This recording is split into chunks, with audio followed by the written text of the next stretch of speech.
welcome to the Sound Live.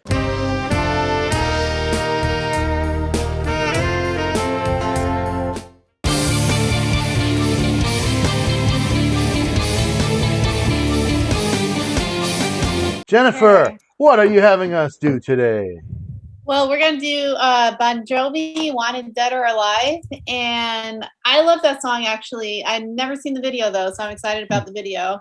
But I used to listen to it, especially I was a big Supernatural TV show fan, and they played that a few times, I think, in the show. And I just was reminded about the song, and I was like, hey, I really like the song, and it's kind of a good, I don't know if it's like really Halloweenish, but sort of kind of maybe like a little bit, I guess. But it's just a good song. Sure. So without further ado, Musicians Panel reacts to Bon Jovi, Wanted Dead or Alive, official music video. Here we go.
That was fun.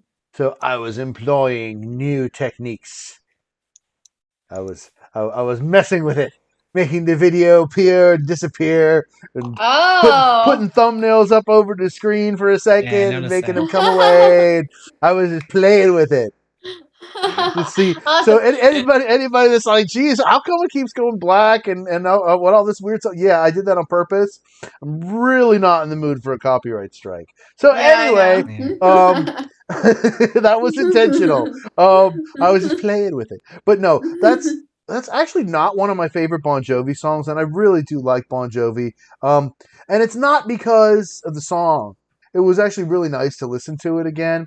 It's because like I like to do a lot of cover songs that other people don't do. And at one point in my career playing gigs, I covered this song, and I had this bartender at this place that I worked every week, and he was such a cool guy. He was like the awesomest bartender, and we were like pals. But he always had to have this song, and it got to the Okay. towards the end of my the last half. He wasn't happy with me just doing it once. Like I would have to do it multiple times, Oh and he God. would want me to do it even if I had already done it before. He would want me to do it when he could actually have a break and sit down and listen to me, which was Wow. usually at the end. And so it was like I was doing it 2 or even 3 times in a night for Wow. this guy. Yeah, I mean it was a good relationship though, because I mean I was getting paid good money to be in there, and the bartender was always plugging me and talking about how much he loved me and the place loved me, and that helped to make my tenure at that place longer, my stay. But at any rate, Mhm. it just got overplayed for me.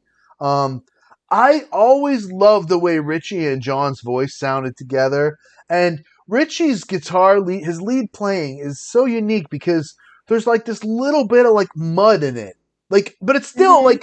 it's like iconic, and it's like, but when you hear it, there's like just like this little teeny weeny little bit of like, if Van Halen did it, it would have been more perfect than that. Or, you know what I mean? If Slash Yeah. did it, maybe it would have been a little more perfect than that. But, like, it's like that little tiny little bit of mud is when you go, wow! You know what I mean? And it's like, I don't know. I just love it. He has so much attitude.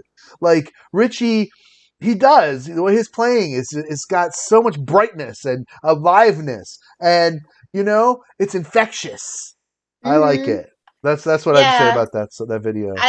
I loved watching the video and how, like you said, excited they are when they're playing and stuff. And it was just really fun to watch the official video because I've heard on the show a bunch of times. I've heard them sing it, and then watching the video is just really fun. So It's that intro line.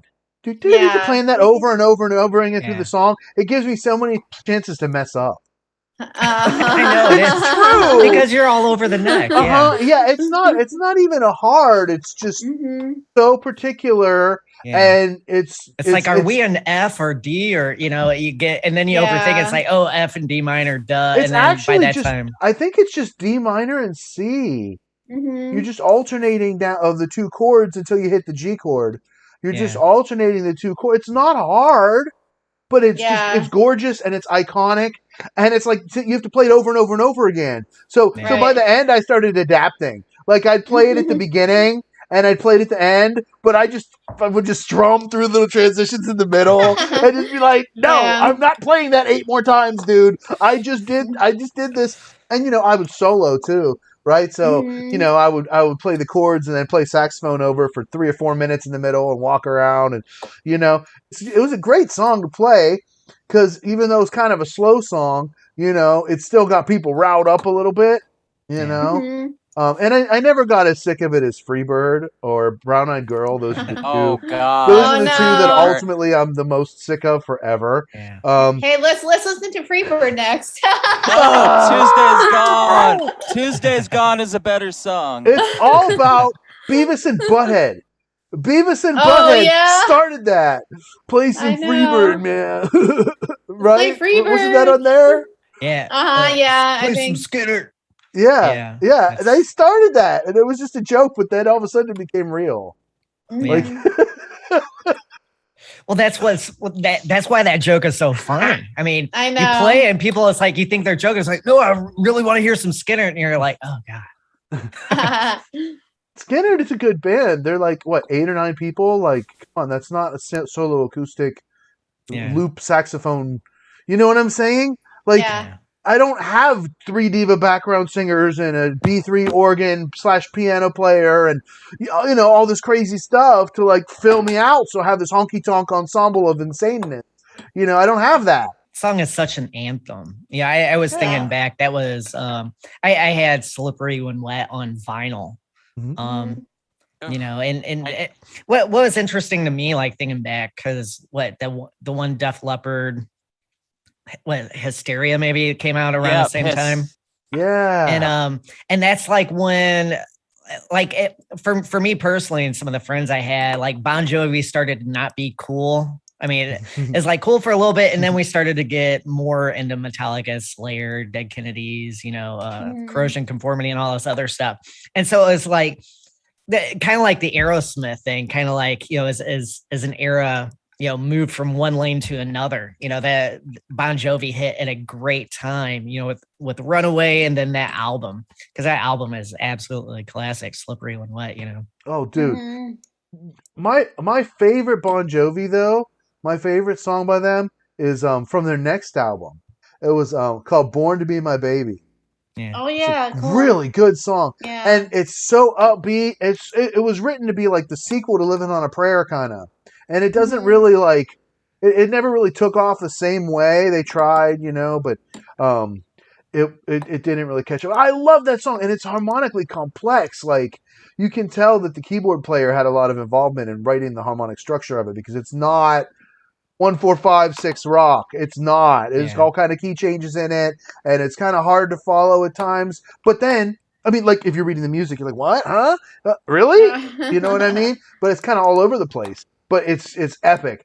And another one of their songs that I always really liked was from "Slippery When Wet." It was "I'll Be There for You." Of all of their slow songs, that was the one I always liked the best. Right?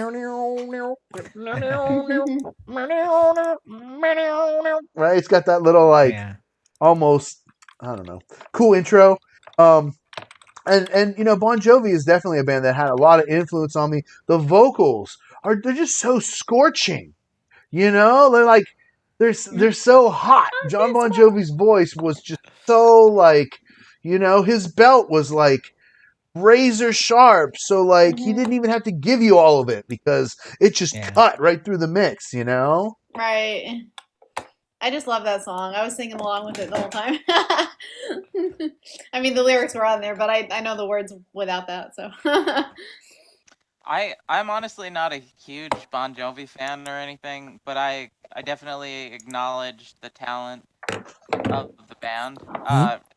Richie Sambora, I mean, yeah, like I would say he's probably well, him and I guess John Bon Jovi, since John Bon Jovi sings and acts. Their talent is way up here, and John Bon Jovi's also a producer as well, if I'm correct. So I mean, this is definitely one of the songs that I would definitely listen to if I were to go and listen to Bon Jovi ever.